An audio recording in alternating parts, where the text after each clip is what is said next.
Welcome back at Ting and Ting and Ting. I'm Mr. Giant and I'm back with some more vibes for all you. And this one we're gonna watch is the history of Romania in 10 minutes. I'm kinda have a little fascination with Romania here lately, after seeing the travel video and stuff like that. So you know what I mean? Time for me to vibe up on some of the history, alright? Let's YouTube and sim and see what go on here.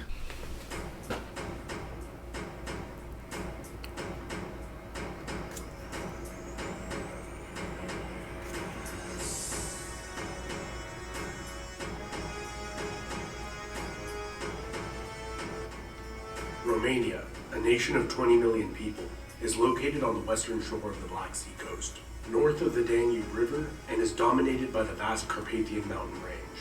Romanians speak a Latin-based language, related to modern-day Spanish, Italian, Portuguese, and French. This area wow. was inhabited by many prehistoric cultures, which evolved and thrived there for millennia.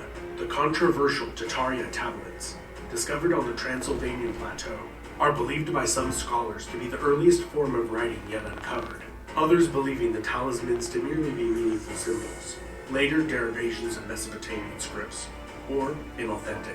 During the Bronze to early Iron Age, it is widely hypothesized that these indigenous cultures merged with Indo-European speaking newcomers, who developed into the closely related Getae, Dacians, and Thracians, who were renowned throughout the Greek world for their fighting prowess, and were highly prized as mercenaries. Although the Getae and the Dacians shared the same language and had similar religious customs compared to those of the Thracians to the south, they were not united, being split up into dozens of rival tribes. This changed after incursions from the Scythians and Celtic tribes, who seem to have likely dominated the Carpathian region for a short while, before being driven out. Larger and larger coalitions of tribes formed, until Burebista united them all into a single powerful kingdom, which conquered the Greek colonies along the Black Sea coast.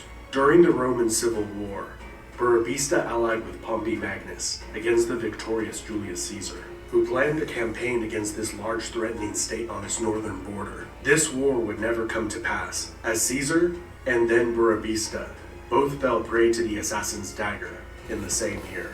As with the Roman senators, the Dacian aristocracy feared their traditional privileges were threatened by a powerful autocrat consolidating too much power. For several generations, Dacia would fragment into 4 and then 5 different kingdoms, based on shifting tribal alliances. Dacia would once again become a threat to Rome when united under Decebalus. During the particularly inept reign of the Emperor Domitian, the Dacians successfully invaded the Roman province of Moesia. During the ensuing war, the Romans beat back the Dacians across the Danube, only to suffer a disastrous defeat while pursuing them, and agreed to a humiliating treaty where Rome paid Dacia 8 million sesterces every year. In return, Dacia accepted the status of being a Roman client kingdom. After a few years of respite, the Roman Emperor Trajan would wage 2 wars against Decebalus.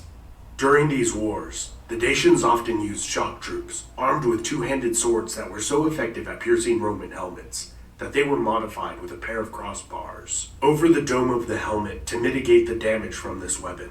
However, the full might of the Roman Empire, combined with a competent emperor focused on Dacia, was too much. Decebalus took his own life while being pursued, rather than being captured and paraded through the streets of Rome, ending the decades-long Dacian threat. Tens of thousands of Dacians were enslaved and taken to other parts of the empire, while the new Roman province was heavily colonized, especially with Roman military veterans, as had been done with Spain generations before. Although the Dacian heartland had been taken, there were free Dacians on the outskirts of the province, allied with Sarmatian and other northern tribes, that raided and attempted to retake the province for decades. This vulnerable province was the focus of intense Latinization.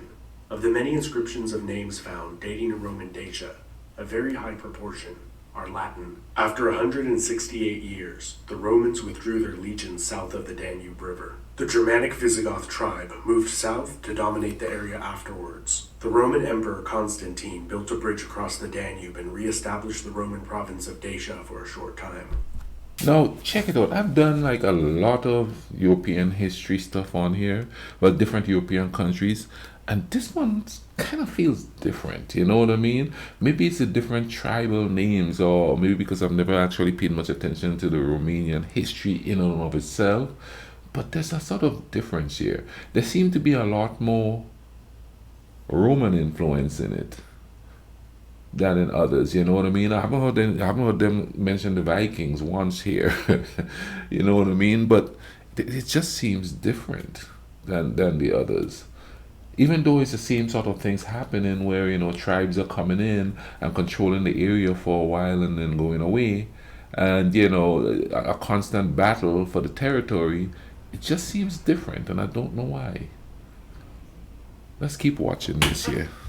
Earning himself the title Dacius Maximus. After the Romans withdrew yet again, the Goths, and then a new tribe of uncertain origin, the Gepids, established themselves as rulers of the region north of the lower Danube River. The Gepids allied with Attila the Hun during his conquests, and after the disintegration of that short-lived empire, they established themselves as the premier power in the region, receiving tribute of 100 pounds of gold each year from the Romans. Wow. The Gepid kingdom came to an end after invasions from Romans, Lombards, and Avars, a force of 20,000 horsemen, likely related to Turkic peoples of the steppe.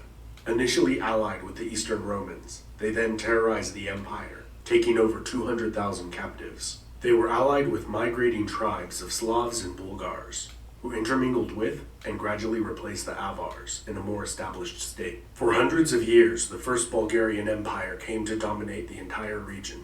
The Bulgars were a longtime enemy and occasional ally of the Byzantine Eastern Romans. Beginning in the late 9th century, the semi-nomadic Magyars conquered the Carpathian Basin and Transylvanian Plateau. The Bulgarian Empire collapsed soon afterwards due to attacks from both the Kievan Rus and then the Byzantine Roman Empire. Kievan Rus. The Latin-speaking Vlachs, as the Greek-speaking Eastern Romans referred to them as, gained greater autonomy within and on the fringes of the Kingdom of Hungary. In the mid-13th century, the Mongol Empire devastated the kingdoms and principalities of Eastern Europe. After the Mongols withdrew, 3 Latin-speaking states formed: Transylvania, Moldavia, and Wallachia. Transylvania was a semi-independent vassal of the Kingdom of Hungary, as was Moldavia, although it maintained a much higher degree of autonomy, given its more remote location. In 1330, Wallachia defeated a much larger Hungarian army, establishing itself as a fully independent state. This independence would last for less than 100 years. Wallachia allied with Hungary against an even greater foe, the Ottoman Turks, and after repeated campaigns, they became an Ottoman vassal in 1417, paying a large yearly tribute in exchange for retaining independent rule.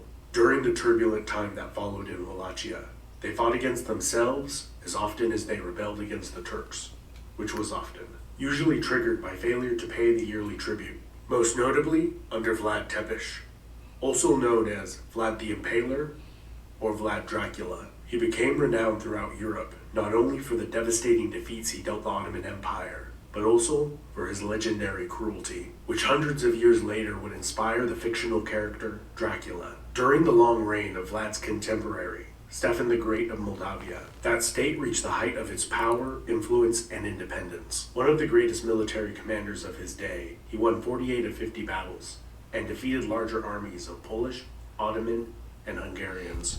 However, after his death, Moldavia, as well as Wallachia, Transylvania, and Hungary, fell under increased Ottoman influence and control. However, the relationship between the Ottoman Empire and these client states was extremely complex and frequently changed. Often near complete autonomy was granted in exchange for tribute payments of gold and men to fill the ranks of the Ottoman army. During the reign of Michael the Brave, a large unified, fully independent native state was established on both sides of the Carpathian Mountains for the first time since Decebalus had ruled Dacia. This state was short-lived, as Michael the Brave was assassinated. Wow, it just keep coming and going. Gained control again a few years later. Hungary regained its lost territory, and Transylvania once again became a Hungarian vassal state. The Russian and Ottoman empires fought many wars, often involving this region.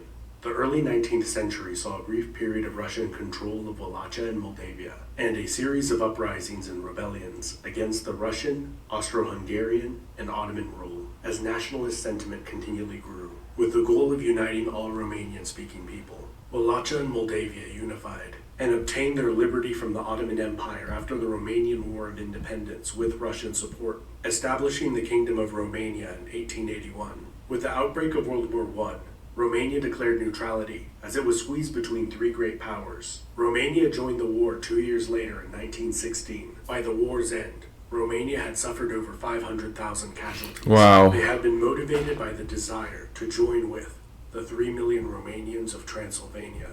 In the treaties following the war and the collapse of the Austro-Hungarian Empire, this goal was accomplished, creating Greater Romania during the interwar period. During World War II, Romania again had little desire to join the war, including relinquishing large portions of territory. Until under threat of invasion by the USSR, Romania joined the Allied cause. After the war, the Socialist Republic of Romania was established, with the Communist Party forcing the king to abdicate the throne and abolish the monarchy. For 24 years, Nicolae Ceausescu governed the state, maintaining close ties with the Soviet Union until the Romanian Revolution of 1989, which led to his capture and execution. Wow. In 1991, I remember the that. new constitution was drafted with a free market economy, establishing the modern state of Romania. In 2004, Romania joined the European Union. In recent times, there has been a movement for reunification with Moldova, which, unlike Romania, had been part of the USSR. You know what was cool about this video? Like I saw the history of this of Romania through all these times back, with the Mongols and the Carpathians and all that, and it came right up to the revolution of 1989, which I actually remembered.